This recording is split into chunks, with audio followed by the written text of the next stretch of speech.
नमस्कार। आज हम एक बहुत ही प्रेरणा देने वाली कहानी पर बात करने वाले हैं। हाँ, ये जिंदगी बदलने वाली टारगेट मोटिवेशनल पॉडकास्ट का एक अंश है।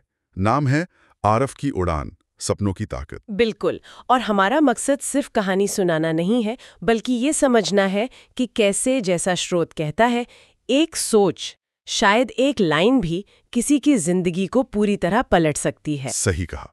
तो चलिए इस कहानी की परतों को खोलते हैं, देखते हैं क्या प्रेरणा मिलती है। कहानी शुरू होती है आरव से। हाँ। उसकी दुनिया, जैसा स्रोत बताता है, काफी कठिन थी। हाँ, मतलब वो झुग्गियों में रहता था। और माँ लोगों के घरों में बर्तन मांजती थी और आरव खुद वो कचरे के ढेर से प्लास्टिक बीनता था। घर चलाने में थोड़ी मदद हो जाती थी।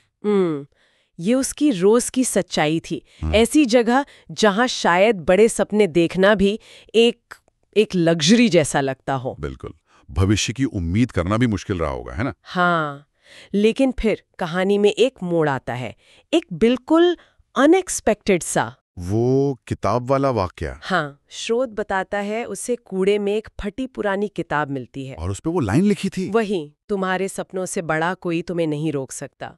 स्रोत कहता है ये महज एक लाइन नहीं थी, ये जैसे बिजली की तरह थी उसके लिए। ये बहुत दिलचस्प है कि स्रोत इस एक पल पर कितना जोर देता है। वो शब्द शायद उस निराशा के माहौल में एक उम्मीद की तरह आए होंगे। सही। और स्रोत के हिसाब से ये बात आरव के अंदर तक उतर गई, जैसे कोई बीज बो दिया हो। हाँ बिल्कुल। उस एक वाक्य ने उसे अपनी हालत को सिर्फ सहने की जगह उसे चुनौती देने का हौसला दिया। यहाँ से एक बदलाव शुरू हुआ, अंदरूनी बदलाव। और ये सिर्फ सोच में नहीं रहा, एक्शन में बदला। स्रोत बताता है कि उसने फौरन कुछ करना शुरू किया। क्या किया उसने? दिन में तो वही काम, कूड़ा बीनना। मुश्किल था पर करता रहा। लेकिन रातें वो उसने पढ़ाई के लिए रख ली, खुद से। वाह! ये तो बहुत हिम्मत का काम है। दिन भर की मेहनत के बाद रात को पढ़ना। और आसान बिल्कुल नहीं था। स्रोत में जिक्र है कि लोग मजाक उड़ाते थे। हाँ, कहते होंगे अरे कूड़ा बीनने वाला क्या बड़ा आदमी बनेगा। बिल्कुल यही। ऐसी बातें तो किसी का भी हौसला तोड़ सकती हैं, है ना? सही बात है। लेकिन यहीं पर स्रोत हमें आरव के कैरेक्टर के बारे में कुछ और बताता है। क्या? कि वो इन बाहरी बातों से प्रभावित नहीं हुआ। उसका पूरा ध्यान अपनी मेहनत पर था। स्रोत में एक बड़ी कमाल की लाइन है, बदलाव शोर से नहीं मेहनत से आता है। वाह! लगता है आरव ने इसी बात को गांठ बांध लिया था। वो चुपचाप लगा रहा, किसी की तारीफ का इंतजार नहीं किया। ये होती है अंदर की ताकत, वो दृढ़ संकल्प। और इस शांत लगातार मेहनत का नतीजा क्या हुआ? नतीजा शानदार रहा। आज वही आरव एक सरकारी स्कूल में टीचर है। कमाल है। हाँ, और ये सिर्फ उसकी अपनी सफलता नहीं है। स्रोत इस बात पर रोशनी डालता है कि वो अब सैकड़ों बच्चों को प्रेरित कर रहा है। अच्छा? वो उन्हें वही सिखा रहा है जो उसने खुद जिया है, कि चाहे हालात कितने भी खराब हों, सपनों की उड़ान मत रोको। तो एक तरह से जो चिंगारी उससे मिली थी, वो अब उसे आगे बढ़ा रहा है। बिल्कुल। कहानी का चक्र पूरा हो गया।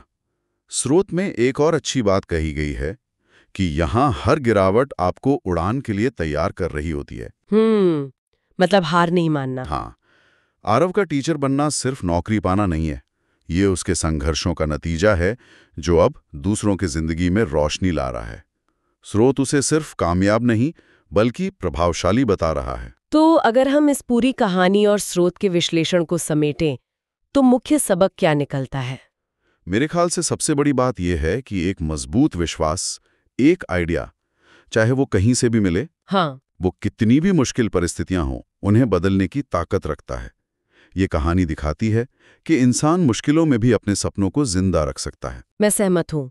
और ये भी कि आत्मविश्वास कितना जरूरी है, मतलब अपने सपनों पर टिके रहना। हाँ, बाहरी रुकावटें तो आएंगी, लोगों की बातें, हालात। सही। पर अगर अंदर ये यकीन है कि मैं कर सकता हूँ, तो वो सबसे बड़ी ताकत बन जाती है। स्रोत का जो आखिरी संदेश है, आपका सपना आपकी ताकत है। हाँ, वो सिर्फ एक नारा नहीं है। नहीं। ये कहानी साबित करती है कि सपने सिर्फ ख्वाहिशें नहीं हैं, वो असल में मुश्किल वक्त में आगे बढ़ने की हिम्मत, वो ऊर्जा बन सकते हैं। बिल्कुल। आरव की ये यात्रा, जैसा स्रोत बताता है, सोचने पर मजबूर करती है कि हमारे अंदर वो कौन सी चिंगारी है, वो कौन सा विश्वास है जो हमें बाहरी शोर के बावजूद उड़ने की ताकत दे सकता है। हाँ, ये सवाल शायद हम सबके लिए है, सोचने के लिए एक अच्छी बात।